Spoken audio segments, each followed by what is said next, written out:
bit like that.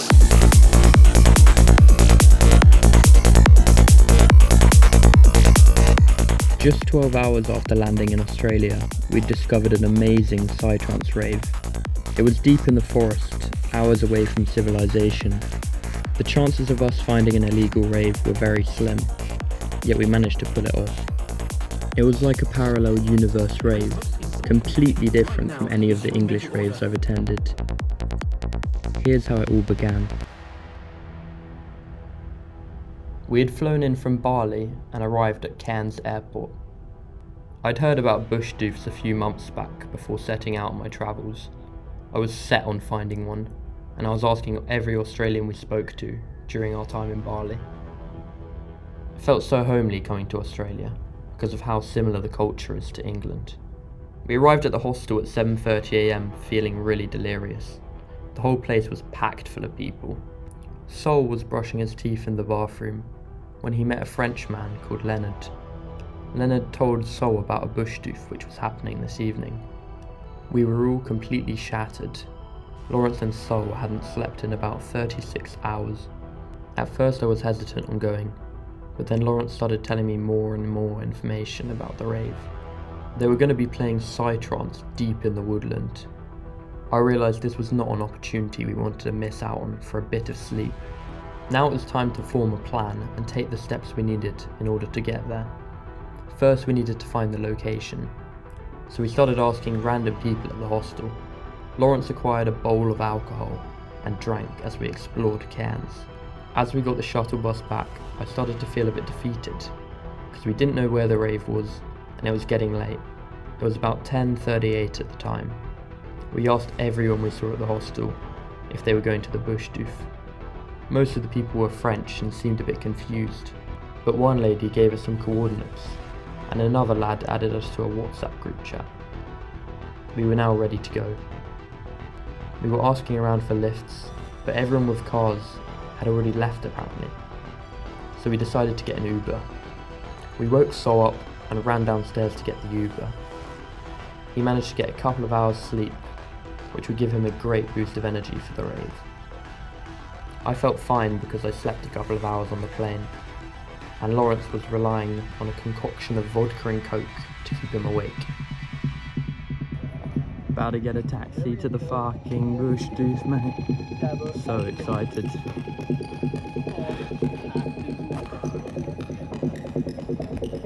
First night in Australia. The Uber pulled up, and our journey to the Psytrance woodland began. The ride took about an hour or so, and on the last 20 minutes, the roads began turning into gravel, and we were surrounded by pine forest. We were properly out in the bush now. It was very exciting. We edged slowly through the forest down a secluded dirt track. Are snakes a risk in Australia? In 3 years I only see one time a snake. Okay. The faint sound of a rhythmic bass in the distance, and anticipation in the air. We were all buzzing with excitement. We thanked the Uber driver and began walking towards the sound. We're in the middle of fucking Queensland, mate. Oi, oi. I can hear it.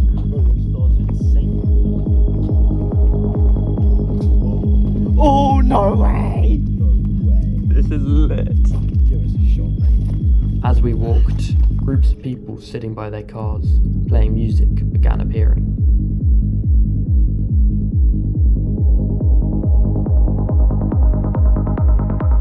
We gathered a small group of people on the way and arrived at an entry desk where you pay $30 per person in cash, £15 each.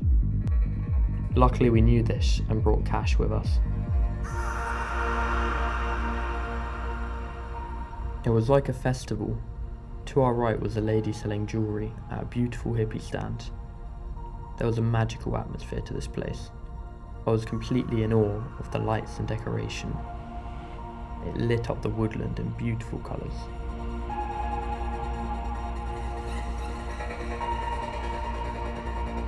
Huge glowing mushrooms surrounded the stage. I was so gassed that we had managed to find this insane event in the middle of nowhere. We were on the other side of the globe, at a parallel universe rave. It was mind-blowing. it's like a family as soon as you step in there. People introduce themselves to you straight away, and if anything happened, you know that they'll be there to look after you. It is a festival of love and family, and so I was hooked straight away.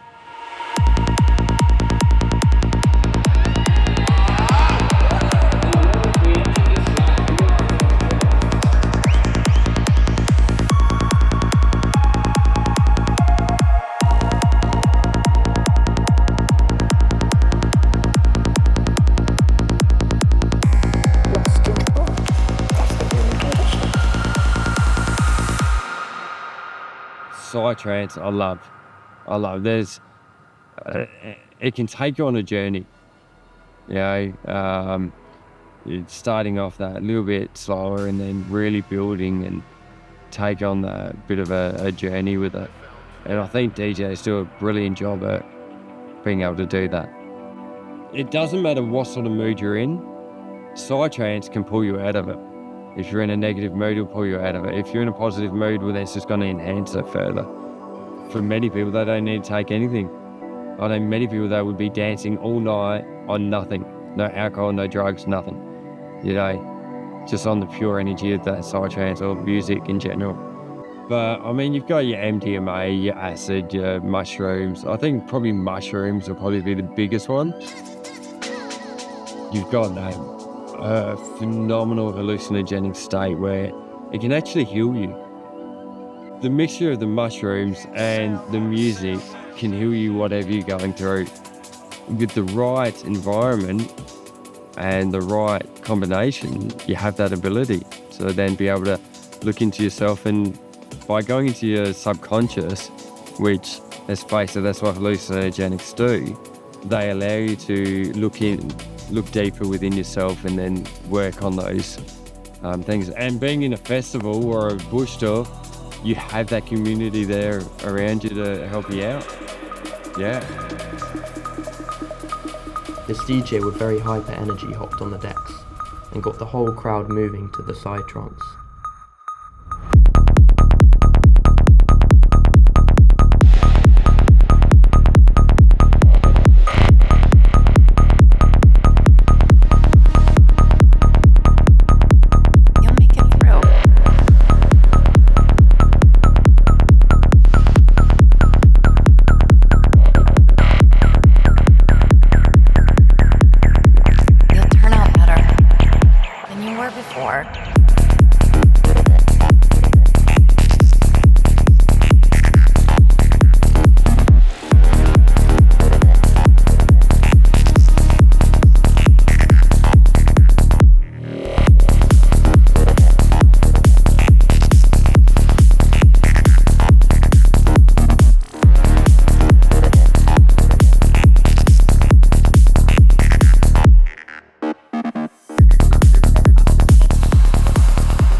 Away from the music, a lady named Brooke was selling her jewellery.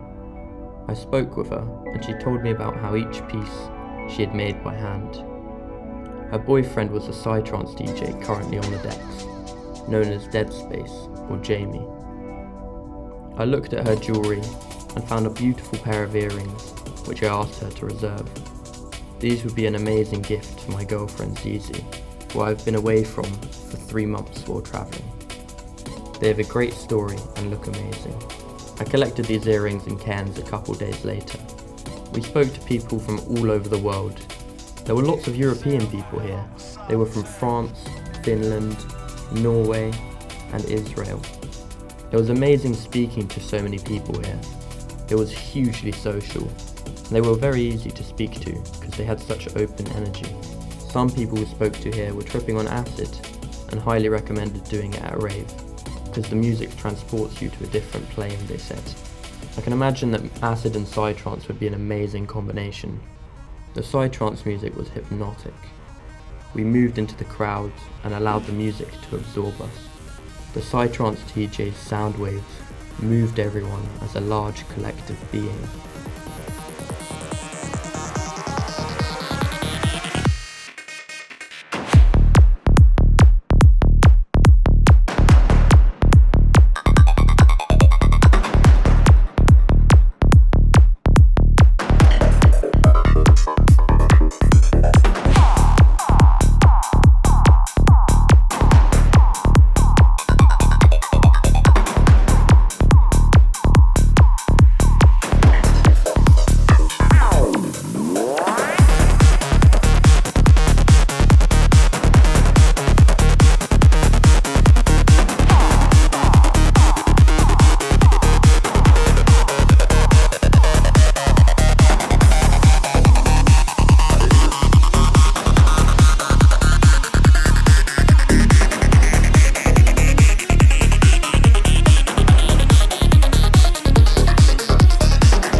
really interesting to see them sticking to one genre of EDM for the entire night.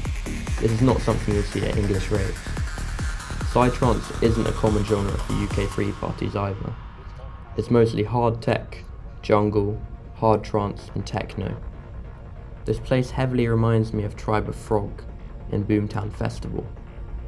It's a woodland stage that's dedicated entirely to psytrance, with neon decoration everywhere.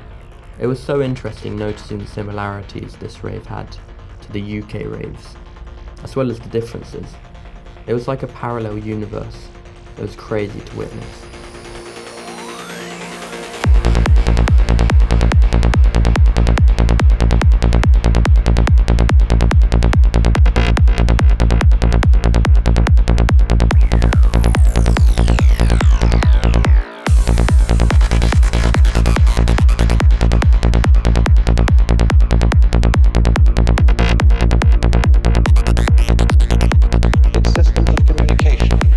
Systems of control.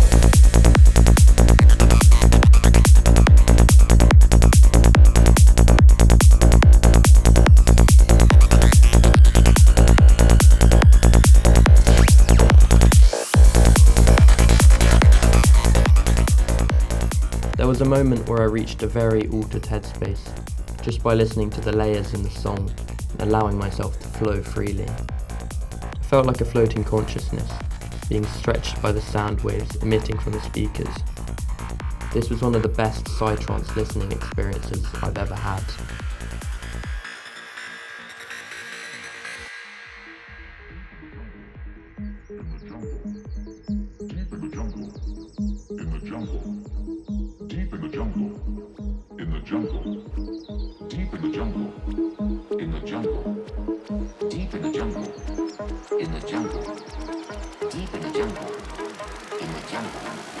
There was such a genuineness about everyone here.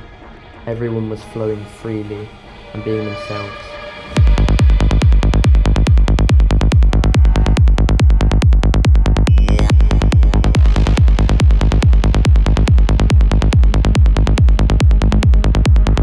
The people here, some of the nicest I've ever encountered at a rave. This was such a blessing to be able to attend. I managed to capture some great footage. This was a very special memory for us. This documentary is part of a bigger feature film I'm making about altered states of consciousness, reached through music, ritual and meditation. This feature-length documentary travels across Bali, Australia and Nepal, exploring how altered states of consciousness are reached in different cultures through the use of ritual, psychedelics, music, movement and breathing exercises.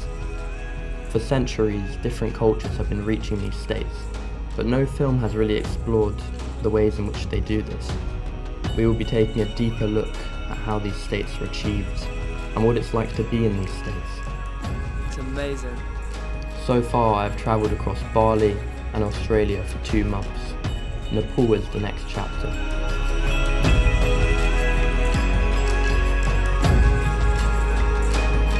But for that, I need your help. I will be capturing the crucial final scenes of Buddhist ceremonies and meditation practices in Nepal. Backing this project will allow me to fly out there and immerse myself in the culture for 30 days.